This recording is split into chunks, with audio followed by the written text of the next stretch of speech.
The Turkish vessel M/T Mersin, carrying a large cargo of Russian-origin oil, was allegedly targeted by Ukrainian drones near the Senegalese coast, according to the Deniz Haber news agency. As specified in the report, the crew of the oil tanker transmitted a distress signal while in the designated area. The attack caused a hole in the hull, and seawater began filling the engine room, creating a real risk of loss of buoyancy and potential sinking of the ship. Senegalese rescue teams were immediately dispatched to the scene to evacuate people and assess the feasibility of towing.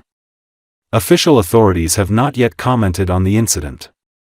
The M/T Mersin, with its impressive dimensions of 183 meters in length and 32 meters in width, can carry up to 50,000 tons of cargo. Built in 2009, it is registered under the Panamanian flag. According to monitoring data, the tanker visited the Russian port of Taman in August 2025, after which it headed for the African coast, where it remained in a waiting state for a long time. On November 28, the tankers Kherson and Virat, en route to Russia, were attacked by naval drones in the Black Sea. A fire broke out in the engine room of the Kherson, while the crew of the Virat reported hull damage, but no major fire was detected on board. The vessels in question were the Kherson and Virat, both Gambian, flagged. The Virat was struck approximately 35 nautical miles off the coast of Turkey. There were 20 crew members on board, all in satisfactory condition. The tanker Kherson, en route from Egypt, may have struck a naval mine. All 25 crew members were safely evacuated. There were no Russians among them. Another drone attack on the Virat occurred on the morning of November 29. Consequently, Ankara expressed concern over the attacks on tankers, which posed a threat to human lives, shipping, and the environment. Ukraine previously admitted involvement in the attack on tankers off the coast of Turkey. The operation was reportedly carried out jointly by the Security Service of Ukraine and the Ukrainian Navy. Ukrainian media claim the attacked vessels are part of the so-called shadow fleet used by Russia.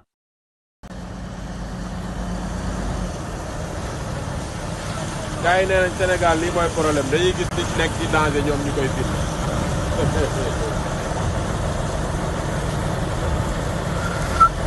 Catastrophe. Wow, wow, wow. Gaal bi say, gaal bi taat bi jël na. Taat bi jël na, c'est fini. Gaal bi laal na ndox ba pare. C'est fini. Gaal bi day dem, tanker bi day dem, kenn mënu ci dara.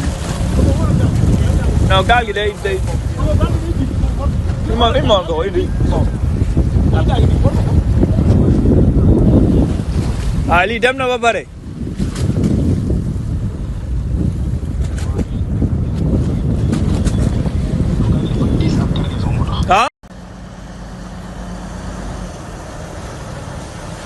Gars yi nee nañ Sénégal lii mooy problème dañuy gis nit nekk ci danger ñoom ñu koy filmé.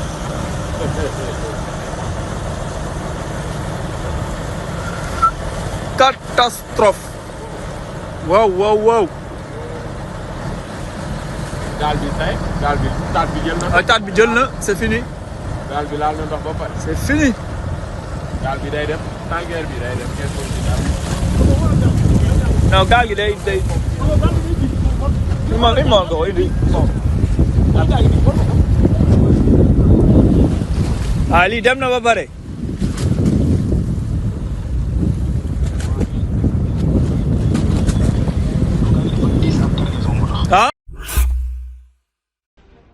A single, dangerous road is all that's sustaining the few Ukrainian troops clinging to positions in Mirnorad, a town with a pre-war population of 46,000 that's quickly becoming the main locus of the fighting in eastern Ukraine now that neighboring Pokrovsk is nearly entirely controlled by Russian forces.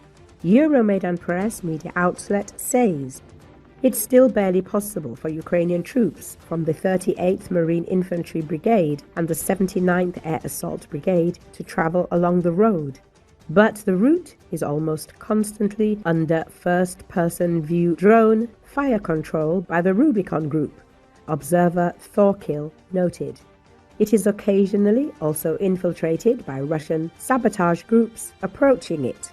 Just three things are keeping the road open: underscoring the perilous state of the Ukrainian military's stubborn defense of Myrnarad.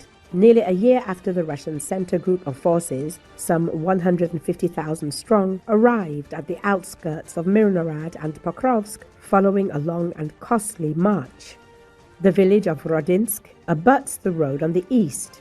Rodinsk is contested by the Ukrainian 82nd and 95th Air Assault Brigades, among other units. If Rodinsk falls, Russian infantry operating from the ruins would be in a good position to fully and permanently block the road to Myrnarad.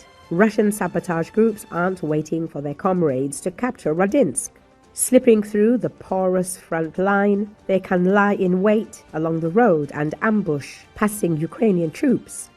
It's the job of the Ukrainian 35th Marine Brigade, which General Alexander Syrsky, Ukraine's top commander, recently ordered to the Myrnarad sector to clear out the saboteurs with local counterattacks. And then there's the fog. Overcast winter weather can ground and blind surveillance and attack drones. Fog is an equal opportunity employer, Ukraine Control Map noted. It hurts whichever side deploys more drones and helps the side deploying more ground forces. Over and along the road into Myrnarad, the Ukrainians are the ones counting on ground movements. The Russians, specifically the FPV operators from the elite Rubicon group, are the ones counting on drones to achieve a decisive effect. In the fight for the Myrnarad road, the fog favors the Ukrainians moving into and out of the town.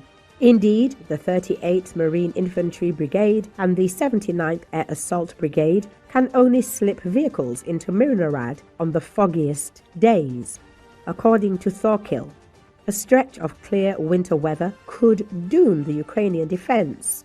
Given the extreme fragility of the Ukrainians' positions in Myrnarad, French analyst Clément Mollin explained that he and other observers struggle to understand Syrsky's strategy. The Ukrainian commander-in-chief has come under fire for holding onto lost cities and losing men for nothing at a time of infantry shortage. Mollin wrote, "An epidemic of desertion from training centers combined with an inequitable and deeply unpopular conscription system has steadily sapped Ukrainian manpower, lending Russian forces a 5-to-1 troop advantage or greater in many of the most important sectors. It's almost certainly inevitable that the Russian center group of forces will eventually capture Myrnarad, likely soon. There are too many weaknesses in Ukrainian defenses, too many variables that, if they even briefly favor the Russians, could sever the Ukrainians' sole supply line into the town. The question isn't whether Myrnarad will fall, it's how many Ukrainian troops may be trapped in the town and when it falls."